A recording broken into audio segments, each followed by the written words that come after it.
आप में से कितने लोग हैं जो बहुत एक्साइटेड हैं आज के सेशन को लेकर के? तो अब मैं जैसे ही आपको नाम बताऊंगा उनका, जो हमारे आज के गेस्ट हैं, तो आपका जो एक्साइटमेंट लेवल है वो और बढ़ जाएगा। ये बताने से पहले कि गेस्ट कौन है, मैं आपको थोड़ा सा बताता हूं YouTube के बारे में। YouTube में क्या है कि पूरे वर्ल्ड की अगर बात करी जाए तो करोड़ों चैनल्स हैं जो अलग अलग जॉनर्स में हैं, अलग अलग कैटेगरीज में हैं। उसमें से दो बड़ी कैटेगरीज हैं, मोटिवेशन और एजुकेशन। पूरे वर्ल्ड में जो वर्ल्ड का नंबर 1 मोटिवेशन चैनल है वो मेरा है, और जो वर्ल्ड का नंबर 1 एजुकेशन चैनल है किसी इंडिपेंडेंट क्रिएटर का, वो उनका है, जो कि हमारे गेस्ट हैं। उनके 17 मिलियन से ज्यादा सब्सक्राइबर्स हैं। Please give an energetic and warm welcome to the one and only Khan sir.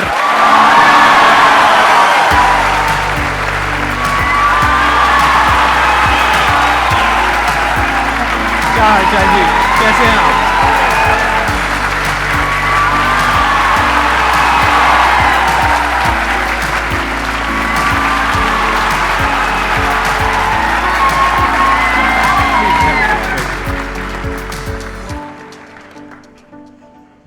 इससे पहले कि ऑडियंस आपसे कुछ पूछे या इंटरेक्ट करे, मेरे माइंड में एक क्वेश्चन है आपके लिए जी। जो बच्चे हैं वो आपके इतने दीवाने क्यों हैं, इतने पागल क्यों हैं आपके पीछे? मतलब मेरे कमेंट सेक्शन में भरा पड़ा था, खान सर कब आएंगे, खान सर कब आएंगे। मतलब ऐसा क्या जादू कर दिया आपने बच्चों के ऊपर? ये सवाल हम आपसे भी पूछते हैं, हमारे पे भी इतना कमेंट आया, इतना मेरे तो ऑफिस में लोग चले आए कि सर कब जा रहे हैं। अच्छा। क्योंकि हम लोग का तो एग्जैक्ट है, वही पढ़ाना है। हाँ। तो देखिए, हम लोग का मेन है कि बच्चों को जो जरूरत रहती है कि अगर लड़का पढ़ने आ रहा है ना, उसके मन में कोई डाउट ना रह जाए। हम उसको कहते हैं कि हम तुम्हें पढ़ा रहे हैं, दम है तो भूल के दिखाओ, याद करके नहीं।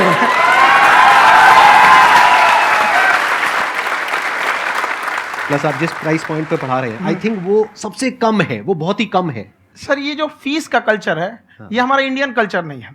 हमारा इंडियन कल्चर गुरु दक्षिणा है, उस हिसाब से वो सही है। ऑक्सीजन जैसे जिंदगी के लिए जरूरी है, वैसे एजुकेशन जरूरी है। कोई ये नहीं कह सकता है कि पैसे की वजह से वो खान सर के यहाँ से लौट गया। क्या बात है।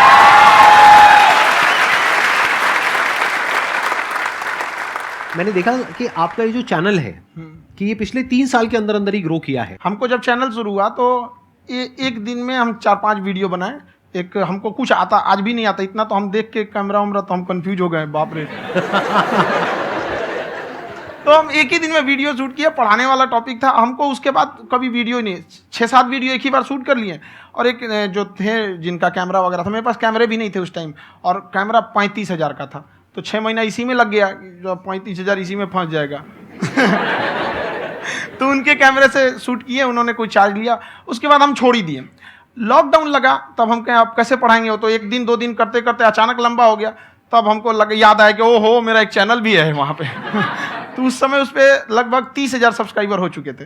तो जैसे लॉकडाउन लगा तो उस पर पढ़ाना चालू किया, और पता नहीं क्या लोगों को पढ़ाई में इतना इंटरेस्ट आ गया कि आपका स्टाइल ऐसा है थोड़ा सा, आप आई थिंक पढ़ाई के साथ साथ में जो बीच बीच में आप थोड़ा बहुत छोड़ते रहते हैं ना, मतलब जो एंटरटेनमेंट चलता रहता है। ये बात हम देखिए, जब हम गुलाम थे ना, तो अंग्रेजों ने एक चाल चला था कि भारत को हम फिजिकली गुलाम रखेंगे 100-200 साल, मेंटली 1000 साल कर देंगे। उन्होंने पढ़ाई का मॉडल चेंज कर दिया। उन्होंने ऐसा डिजाइन किया कि टीचर की रिस्पॉन्सिबिलिटी है वो पढ़ा के चला जाए। टीचर की रिस्पॉन्सिबिलिटी यहाँ खत्म नहीं हो जाती है। पढ़ाना तो कोई भी पढ़ा सकता है, टीचर की इससे बड़ी रिस्पॉन्सिबिलिटी होती है उसे समझाना। वो समझा कि नहीं समझा। अगर लड़का आपके समझाने के बाद डाउट रह गया तो ये आपकी गलती है। लड़का हमसे पूछता है, सर इतनी भीड़ है आपके पास, तो कहते सर डाउट कैसे पूछेंगे? हम कह रहे यार तुम्हारा डाउट बचेगा तब ना पूछेगा तुम डाउट यहाँ पर।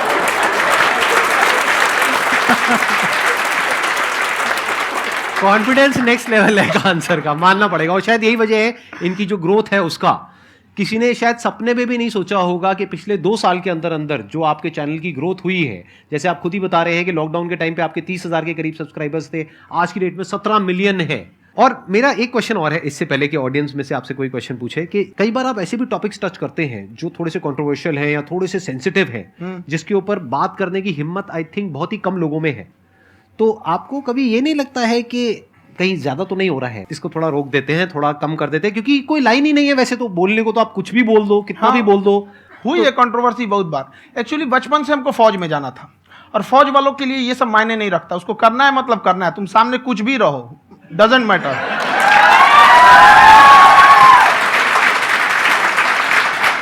और मैंने YouTube पे देखा कुछ वीडियोस में कि आपका जो इंस्टीट्यूट है वहां पर आज से कुछ साल पहले कुछ बम गिरे थे। हाँ, कुछ गिरे थे, कुछ तो बहुत सॉलिड जगह गिरा था, फटा नहीं वो। मतलब आपके आसपास। हाँ, बम को भी पता है कि टीचर की इज्जत किया जाता है। क्या बात है, क्या बात है।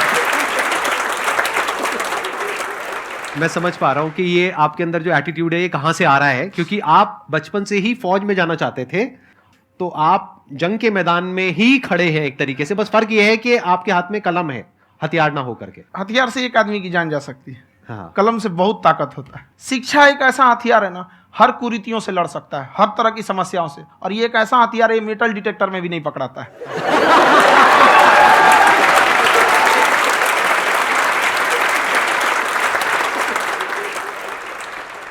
मेरा क्वेश्चन ये है कि अभी प्राइवेट ऑर्गेनाइजेशंस में पीटने का, पनिशमेंट का ये सिस्टम जो है खत्म हो गया है। हम आपके वीडियो में देखे हैं सर कि आप एक बड़ा सा रोल रखे रहते हैं, पुलिस है ना? वाला लाठी है वो, पुलिस वाला लाठी है, और स्टेज पे बुला के बच्चों को उसी से धुनाई शुरू कर देते हैं मस्त एकदम से, है ना?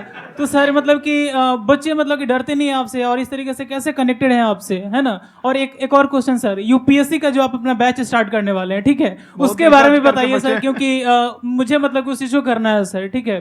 और संदीप सर को देख लिए, मेरा तो वैसे ही हो जाना है।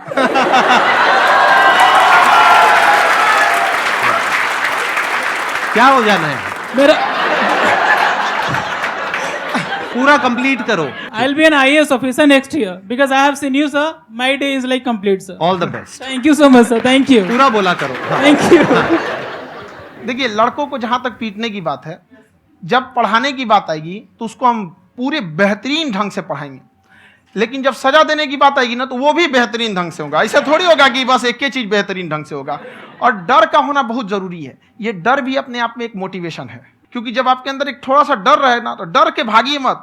एक ऐसा डर जिसको आप लगे कि नहीं नहीं थोड़ा सा और करने की जरूरत है, फिर तो ये हम इसको क्रॉस कर जाएंगे यहाँ पर। तो लड़कों के अंदर ये डर बनाना भी जरूरी रहता है।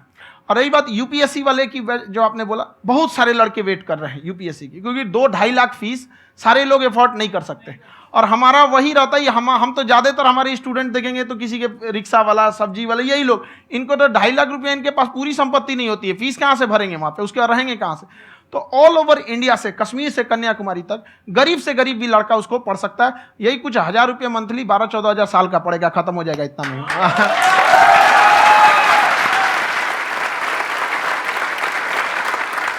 ये जो डंडे वाली बात इन्होंने कही, ये सच है? मतलब आप हाँ, सच में एक डंडा रखते हो पुलिस का ही है वो, और मारते हो?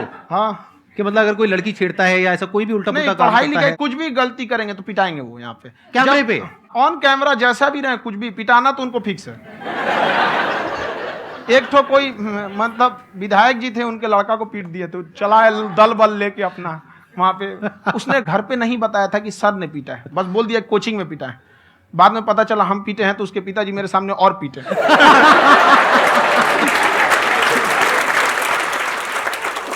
सर आपका सबसे बड़ा डर क्या है, आप दोनों का? फौजी को डरे नहीं लगता है, बाकी अब सर से पूछिए।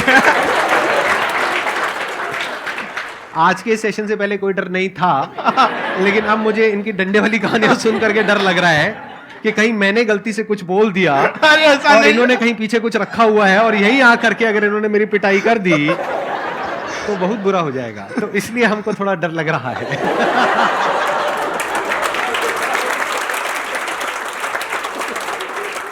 आपकी डेली कितने घंटे क्लासेस होती हैं? 6-7 घंटे। अभी भी खुद ही करते हो आप? हाँ, खुद ही हमारे classes स्टाफ करते हो? परेशान रहते हैं। हम 1:30-2 बजे सोते हैं, सुबह 6 बजे उठ जाते हैं, परेशान रहते हैं। यार इतना क्यों करते हो, है ना? कभी तो उनको भी साथ साथ लगना पड़ता है ना? उनको साथ साथ लगना पड़ता है। हम जग गए तो कोई सोया थोड़ी रहेगा, परेशान रह, दिन में सोते ही नहीं है वो बेचारा, कहीं कहीं जाके सोते रहता है। तो हम सीट बांध दिए कि भाई तुम इस समय सो जाना, तुम इधर सो जाना। आपकी शादी हो गई या नहीं हुई अभी? मेरी खुशहाली देख के आप आइडिया लगा सकते हैं।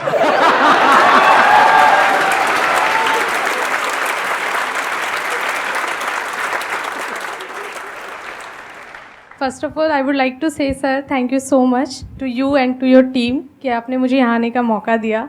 एंड सर अब तक मैंने आपको सिर्फ फ़ोन या लैपटॉप में ही देखा है दोनों को, आज फर्स्ट टाइम लाइव देख रही हूँ तो बहुत अच्छा लग रहा है। तो मेरा क्वेश्चन ये है सर आपसे, जब हम लाइफ में कोई डिसीज़न लेते हैं कि हमें ये पर्टिकुलर चीज़ करनी है, और क्योंकि हम डिसीजन लेते हैं तो हमारी आदत है कि पहले हम 4 लोगों से पूछते हैं कि तू बता तेरी क्या राय है, तू बता तेरी क्या राय है। तो उनमें से अगर कोई हमें कह देता है कि ये बेकार डिसीजन है मत कर, तो हमारा माइंड कहीं ना कहीं डाइवर्ट होने लगता है और उसकी वजह से हम अपना डिसीजन चेंज कर देते हैं। तो मेरा क्वेश्चन ये है कि कैसे हम अपने डिसीजन पे स्टिक रहे, कैसे हम जो दूसरे के ओपिनियन है उनको अफेक्ट ना होने दें अपने ऊपर। दूसरे से सलाह लेने से पहले एक बार खुद उस पर रिसर्च कर लेना चाहिए, ताकि आप सामने वाला क्या सलाह दे रहा है आपको समझ में आना चाहिए। यहाँ पर ऐसा नहीं है कि कई बार ऐसे होते हैं कि दूसरे वाले को एक्सपीरियंस होता है, तो अगर आपको पहले से आइडिया है, उसके बारे में आप बेहतरीन ढंग से रिसर्च किए हैं कि क्या इसमें प्लस पॉइंट है क्या निगेटिव है, उसके बाद आप किसी से सलाह लेने जाइए। ये नहीं कि मन में आया सीधा बता गड़बड़ा जाएगा। तो वहाँ पे पहले आपको R&D करना पड़ता है, समझ में आया कि नहीं। और जिंदगी हो या गाड़ी, जीतेगा वही जो टाइम पे गियर चेंज कर रहा है। तो डिसीजन चेंज करना बहुत ज़्यादा गलत नहीं है। इन्होंने बहुत अच्छी बात कही है और मैं इसी बात में थोड़ा सा और ऐड ऑन करूंगा कि ये जो आपने कहा ना कि अपने डिसीजन पे स्टिक कैसे रहें, ये कोई अच्छी क्वालिटी नहीं है, क्योंकि टाइम टू टाइम आपको अपने डिसीजंस को चेंज करना होता है। जैसे आपने 4 लोगों से डिस्कस किया, कोई इंसान कुछ पॉजिटिव बोल रहा है, कोई नेगेटिव बोल रहा है, उससे फर्क नहीं पड़ना चाहिए। डिपेंड ये करता है कि वो जो बोल रहा है उसका बेसिस क्या है। क्या वो किसी नॉलेज या एक्सपीरियंस के बेस पे बोल रहा है या ऐसे ही कुछ भी बोल रहा है? ऐसे ही बोल रहा है तो फिर उसकी बात पे ध्यान क्यों दे रहे हो? अगर किसी नॉलेज या एक्सपीरियंस के बेस पे बोल रहा है, फिर चाहे वो पॉजिटिव बोल रहा है चाहे नेगेटिव बोल रहा है, दोनों ही मायने रखता है। उसके बाद में रिसर्च करनी है और फिर रिसर्च करने के बाद में फाइनल डिसीजन अपना खुद का होना चाहिए। अब वो डिसीजन उससे अलग भी हो सकता है जो आपने पहले लिया था, और वो सेम भी हो सकता है। सर मेरा क्वेश्चन दोनों से है आपसे, how to deal procrastination and laziness. हमारा ब्रेन है ना, ये बहुत आलसी टाइप का है, इसको आराम खोजना पसंद है। अब थोड़ा सा भी अब इसको आराम की ओर लेके चले गए ना तो फिर उधर ही रहेगा। आप सोचेंगे 10 मिनट आराम कर लेते हैं ना, तो 10 मिनट 2 घंटा बना देगा। उसको टॉर्चर कीजिए, चल 10 मिनट बाद में। उसको आप उस पर हावी में, वो कह रहा है कि हमको आराम चाहिए, आपको हाँ आराम मिलेगा, पहले काम फिर मिलेगा आराम। तो आप उसके हिसाब से मत चल। आपका मन कर रहा है थोड़ा सा देख लेते हैं, कोई नोटिफिकेशन आया, आप कोई काम कर रहे हैं, क्यों पहले काम कर लीजिए, बाद में देखिएगा ना नोटिफिकेशन। आप हावी मत होने दीजिए यहाँ पे। अगर आप 5 मिनट भी थोड़ा सा लूज पड़े ना, थोड़ा सा कमर सीधा कर लेते हैं, 2 घंटा बर्बाद कर दिया आपको। हावी मत होने दीजिएगा उसको अपने ऊपर। प्रोक्रेस्टिनेशन को तोड़ने का एक ही तरीका है, सबसे छोटे लेवल पे ले जा करके उस गोल को तोड़ दो। यानी वो गोल बहुत बड़ा है, उसको ब्रेक डाउन करो, उसके सबसे पहले स्टेप पे आ जाओ कि उसको अचीव करने का सबसे पहला स्टेप क्या है। जैसे गाड़ी चलाना सीखना है, उसका सबसे पहला स्टेप क्या है। अगर घर में कोई नहीं है सिखाने वाला या सिखाने वाली, तो बाहर जा करके जो गाड़ी का ड्राइविंग स्कूल है उधर जा करके पैसे दे दो। अब फंस गए ना तो फंसा दो अपने आप को। दिमाग ये लगाओ कि अपने आप को कैसे फंसाया जाए। जब हम फंस जाते हैं ना तो फिर हमको वो काम करना ही पड़ता है। Then there is no looking back. जब तक आप सोच रहे हो तब तक सोच रहे हो, उसको बोलते हैं पैरालिसिस ऑफ एनालिसिस, कि आप सोचते चले जा रहे हो अपने माइंड में, मैं ये करूंगा वो करूंगा वो करूंगा वो करूंगा, और प्रोक्रेस्टिनेट हो रहा है, वो चीज टलती चली जा रही है। तो उसको छोटे से छोटे लेवल पे ब्रेक डाउन करके उसको कर दो, दैट इज नंबर 1। और जैसे ही करना शुरू करते हो, कोशिश करो कि उसको जब तक कि आप सही से नहीं कर लेते हो उसको छोड़ना नहीं है, तो आपकी लेजीनेस भी खत्म हो जाएगी। कई लोगों को तो हमने देखा जो सप्ताह में कुछ भी नहीं करता, वो भी संडे को आराम कर रहा है।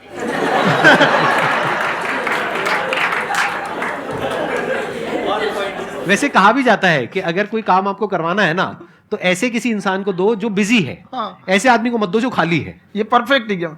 किसी को भी आप देखिएगा जिसको आप कहते हैं कि मतलब थोड़ा ठीक ठाक आप समझते हैं कि नहीं ये बहुत आगे निकल, वो एक काम को खत्म करने के बाद कभी आराम नहीं करेगा। एक काम खत्म हुआ उसको लगेगा हाँ एक खत्म हो गया, अब दूसरा करना चाहिए। और वही जिसको देखिएगा एक खत्म हो गया और आराम करना चाहिए, कभी नहीं, लाइफ में आखिरी सांस तक। सर यहाँ पे सब हिंदी में पूछते हैं, इंग्लिश में पूछते हैं, मैं भोजपुरी में पूछूं? जौन भाषा ठीक लगे तोने में पूछ दो। हाँ सर।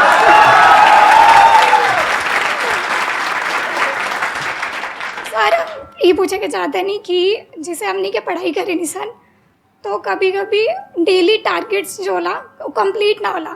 अगर टारगेट्स कंप्लीट भी होला तो फिर ऐसा इरिटेशन या फिर वो एंजाइटी या फिर कि और करना है या फिर अभी नहीं हुआ, वो चीज़ हमेशा रहेला। तो वो कम कैसे करल जाए?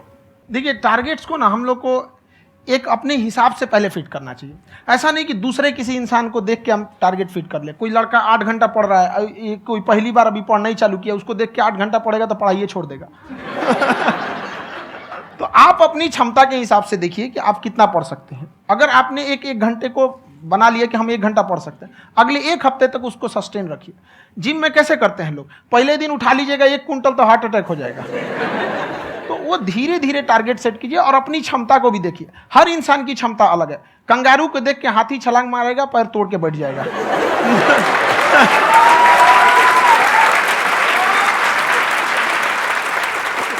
अब संदीप सर का मोटिवेशन देख के इसका मतलब क्या कि ट्रेन के आगे खड़ा हो जाएंगे, ढकेल देंगे तुमको। हालांकि ऐसा कर देते हैं, लेकिन ऐसा करिएगा लोग नहीं, क्षमता पता होना चाहिए। आपके अंदर एंजाइटी हो रही है कि मैंने कर तो लिया है। आप ये नहीं कह रहे कि मैंने कुछ भी नहीं किया है फिर मेरे को एंजाइटी हो रही है। आप ये कह रहे हो मैंने काफी कुछ कर लिया है फिर भी एंजाइटी हो रही है कि कहीं कुछ छूट तो नहीं गया है। तो बेसिकली आपको ये देखना है कि अगर आपके अंदर ये एंजाइटी हो रही है, that means you are a very good student. आप एक अच्छे स्टूडेंट हो। क्यों? क्योंकि बहुत सारे स्टूडेंट्स तो ऐसे हैं उनको पढ़ने के नाम से एंजाइटी होती है। तो आपको एंजाइटी हो रही है कि मैंने पढ़ लिया, दिन में मानो 8 घंटे का आपने टारगेट सेट किया और 6 घंटे पढ़ लिया, या मान लो 8 घंटे भी पढ़ लिया, फिर भी एंजाइटी हो रही है कि मैंने 10 घंटे नहीं पढ़ा। तो ये तो अच्छी क्वालिटी है ना, ये तो एक ब्रिलियंट स्टूडेंट की क्वालिटी है। क्योंकि एंजाइटी उसी को होती है जो केयर करता है, जिसको परवाह है, उसी की तो एंजाइटी होती है। जैसे माँ को अपने बच्चे की, जैसे एक माँ को अपने बच्चे के, जैसे एक माँ को अपने बच्चे को लेकर के एंजाइटी होती है। हंस लो मजाक उड़ा लो मेरा। कोई बात नहीं, एडिट कर देंगे इसको हम। हाँ।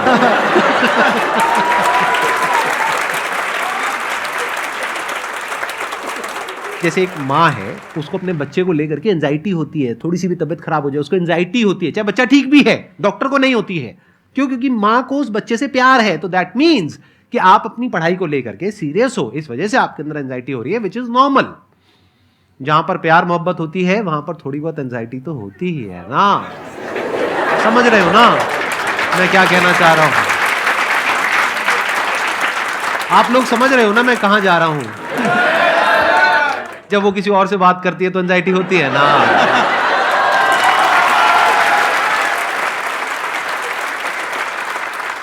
सर, आपकी स्टोरी हमने सुनी थी, तो एक टाइम आया था जब आप गंगा किनारे जाके बैठ गए थे। उस समय आपको कुछ समझ नहीं आ रहा था, तो उस समय मतलब आपने ये डिसीजन कैसे लिया कि अब आगे नहीं, यहाँ से वापस जाना है? रास्ता ही नहीं था। घर जाने के लिए एटलीस्ट 90 रुपए चाहिए थे, जेब में 40 रुपए थे। कैसे घर जाते हैं? और हम गंगा के किनारे चुपचाप बैठे बैठे हम कहें कि अब बहुत टेंशन हो गया, अब घर जाना चाहिए। रूम पे, तो किराए के रूम पे ही आदमी सारे लोग रहते।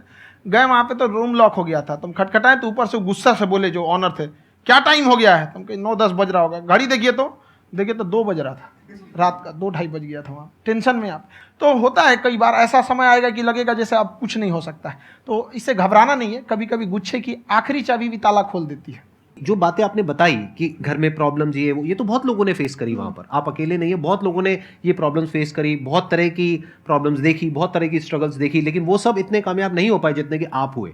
तो आपके अंदर ऐसा कुछ ना कुछ है जो औरों के अंदर नहीं है। तो वो मैं जानना चाह रहा हूं कि वो ऐसा क्या था जहां से कि आपका दिमाग यहां तक सोच पा रहा है कि मैं पूरे इंडिया में इतने बड़े लेवल का चेंज लेकर के आ सकता हूं, एजुकेशन फील्ड में रेवोल्यूशन लेकर के आ सकता हूं। ये सोचना ही बहुत लोगों के बस का नहीं है। मेरी एक खुद की थिंकिंग, अगर हमको कोई 100 रुपए किसी काम के लिए दिया, हम सबसे यही कहते हैं, तो हम कोशिश करते हैं उसे 200 का रिटर्न दे। अगर कोई हमसे 200 रुपया फीस दे रहा है, 250 दे रहा है, तो हम उसको ये कोशिश करते हैं कि तुम्हें ऐसा लगे कि नहीं भैया हमने 10-20 हज़ार का पढ़ लिया यहाँ पर। वो ईमानदारी से कभी कमी नहीं। और हमेशा अगर हम प्रॉमिस एक्स का करते हैं तो डिलीवर 4x करना चाहते हैं। ध्यान से सुनना और ध्यान से समझना इस फर्क को। अगर आप समझ पाए तो बहुत आगे जाओगे लाइफ में। एक वो होते हैं जो ये सोचते हैं कि हमें सब कुछ मिल जाए, हमें कुछ भी करना ना पड़े। दूसरी कैटेगरी होती है लोगों की जिनको जितना मिलता है उसमें भी चोरी चकारी करते हैं या कोशिश करते हैं कि उससे कम दे सामने वाले को जितना कि हमें मिल रहा है। तीसरी कैटेगरी होती है लोगों की, जो इनके जैसे लोग होते हैं। वो क्या करते हैं? वो ये सोचते हैं कि अगर मैंने किसी से 1 रुपए भी लिया, देखा जाए तो 200-250 रुपए कुछ भी नहीं होता है, 200-250 रुपए अगर मैंने लिया तो कैसे उसको 400 रुपए की वैल्यू दूं। ये जो थिंकिंग है ना, यही एक फर्क होता है एक ऐसे इंसान में जो बहुत आगे निकल जाता है और उस इंसान में जो मीडियोकर रह जाता है। आप अपने आप को अपने आप के ऊपर समय दीजिए, उसको डेवलप कीजिए। जब आप अपने आप के ऊपर खर्च करते हैं तो आने वाले समय में लोग गूगल पे आपको सर्च करते हैं। क्या बात है सर, ये आपने अभी बनाया है या ये कोई पुराना आपका वो है? बनते रहता है, इसे फ्लो में बन जाता है। आपके अंदर ना सर एक कवि छुपा हुआ है कहीं ना कहीं जो बाहर आना चाहता है। कभी ना कभी आपने सोचा होगा कुछ? हाँ, कभी कभी देखिए एक चीज है, संगत का बहुत अच्छा असर पड़ता है। ये चीज को हमेशा, संगति का मतलब लोग हल्के में ले लेते हैं। संगति का मतलब होता है संग संग गति। तो अच्छे लोग के साथ रहेंगे तो संग संग अच्छी गति होती जाएगी, खराब में रहेंगे तो ये भी होता है। बट अपने आप को थोड़ा सोचना चाहिए कि हम केवल जी के मर जाएं इसके लिए नहीं आए हैं।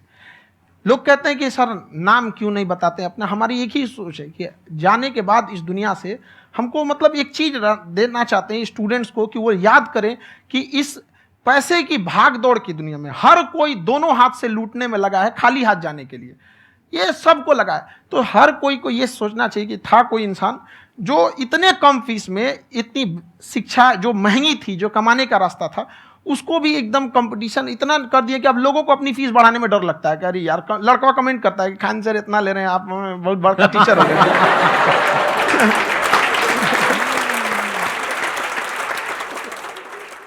खान सर की एक क्लिप है, ये समय और समझदारी में बहुत फ़र्क होता है। अगर समय रहते समझदारी आ गई तो इंसान कामयाब हो गया, लेकिन अगर समय चला गया फिर समझदारी आई फिर तो बेकार है। तो सर मतलब कुछ आपको ऐसी चीज़ लाना चाहिए जो मतलब बच्चों जो तैयार हो रहे हैं उनको ये चीज़ें मतलब एंड टाइम पे दिखे। समझ रहे हैं आप मेरी बात? नहीं समझ?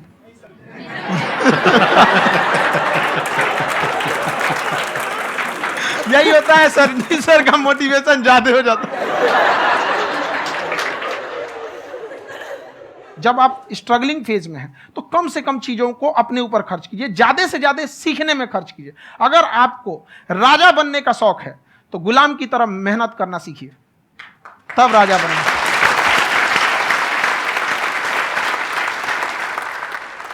ये दुख, ये दर्द, ये सब तेरे अंदर है।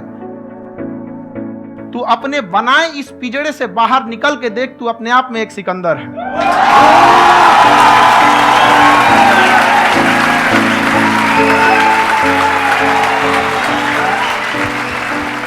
Thank you so much sir for coming. बहुत मजा आया मेरे को आपके साथ में इंटरेक्ट करके। आई एम श्योर आप लोगों को भी बहुत मजा आया होगा।